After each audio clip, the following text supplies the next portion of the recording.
After 5 sons, when a daughter was finally born, her parents named her Nirupama, the incomparable one.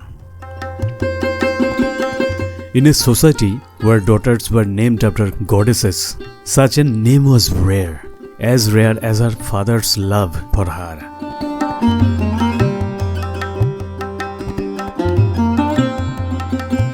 When it was time to arrange her marriage, her father, Ramsundar Mitra, searched everywhere for a suitable groom.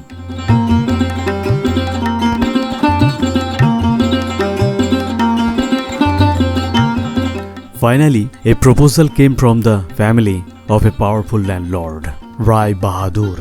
The groom was a deputy magistrate, and along with the proposal came a demand, 10,000 rupees as dowry, plus many costly gifts.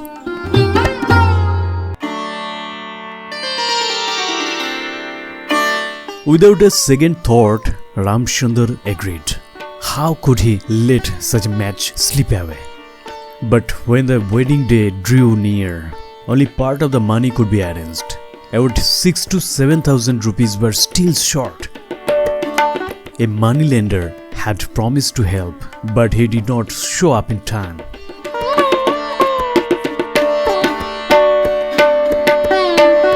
The wedding day arrived, and so did disaster.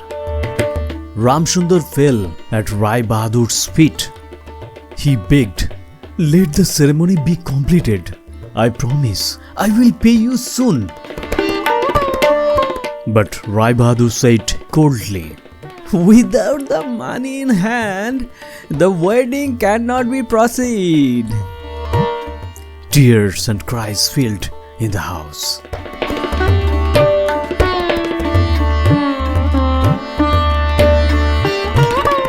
The bride, the very reason for the storm, sat silently, dressed in her bridal ornaments and sandalwood paste.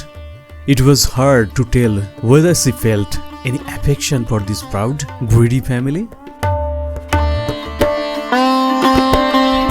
Then the groom, disobeying his father, stood up and said, "I do not understand this buying and selling. I came here to marry, and I will marry." Some elderly guests shook their heads, whispering, "What was happened to today's youth? No sense of scripture or discipline remains." Rai Bahadur was speechless, defeated by the conscience of his own son. The marriage took place after all.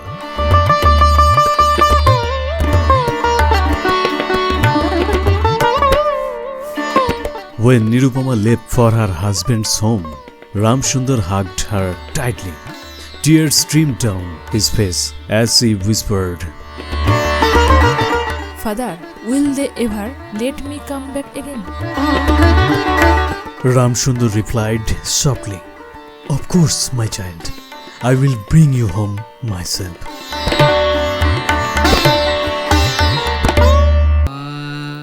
Days turned into months. Ramsundar visited his daughter whenever he could, sometimes catching only a glimpse of her for 5 short minutes, sometimes not at all. At her in-laws' home, she was constantly humiliated. The mother-in-law would sneer, If her father had paid the full price, she would have been treated better. Even her meals were neglected. If a kind neighbor ever mentioned it, the mother-in-law would snap, She is already been given more than she deserves.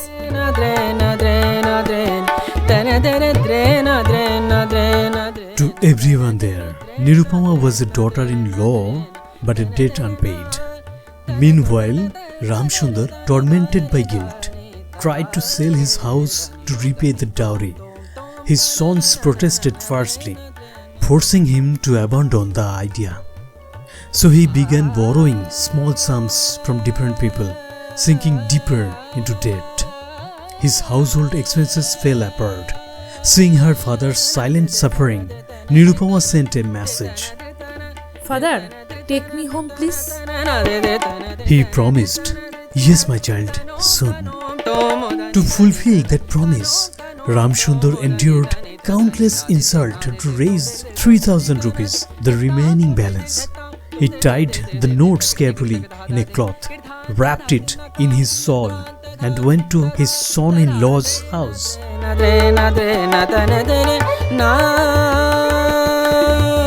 He began politely and smiling. "Yes, brother, I know I weigh you.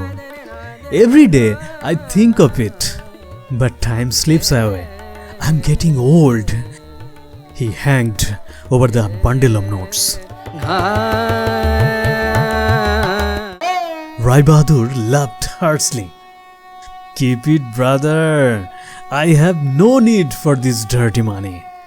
Citing a proverb, he added mockingly he would not soil his hands for such a small sum.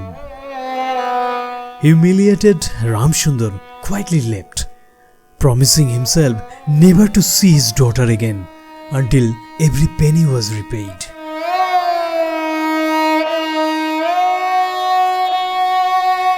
When the festival of Durga Puja came, Ramsundar took a vow.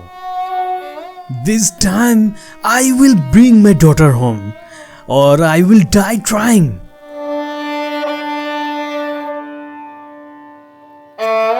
He gathered a little more money and prepared to leave. But his grandchildren stopped him. Once asked for a toy car, another went for a new dress. Ramsundar took a deep breath.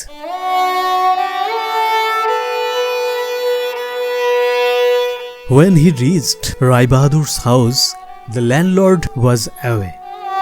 He waited long hours before finally seeing Nirupama. Father and daughter looked at each other and wept. No words were needed. At last he said, "I have come to take you home, my child. Everything will be fine now." Just then, his eldest son entered with his own children.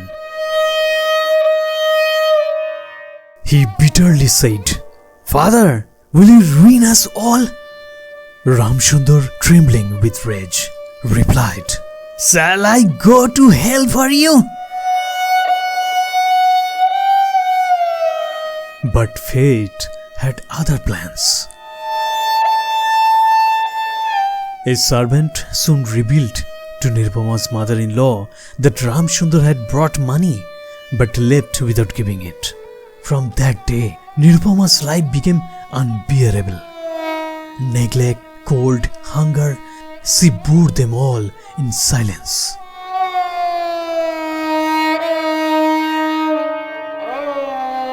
When she fell ill, her mother-in-law scoffed.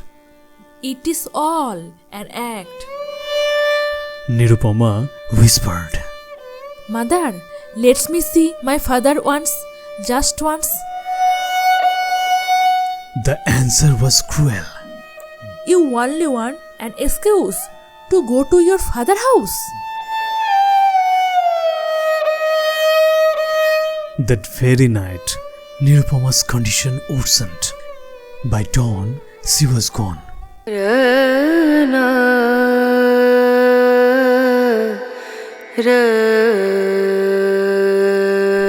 Her funeral was grand. Rai Bahadur made sure of that. He spent lavishly, even going into debt, and told everyone how splendidly he had cremated his daughter-in-law on sandalwood pyres.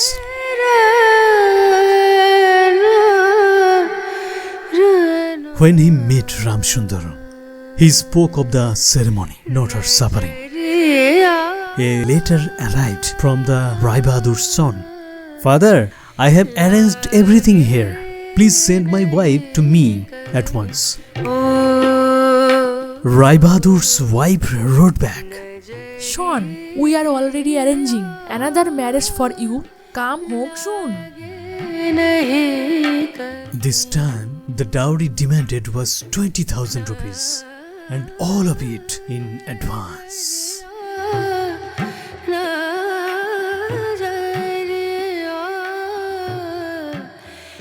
লাগে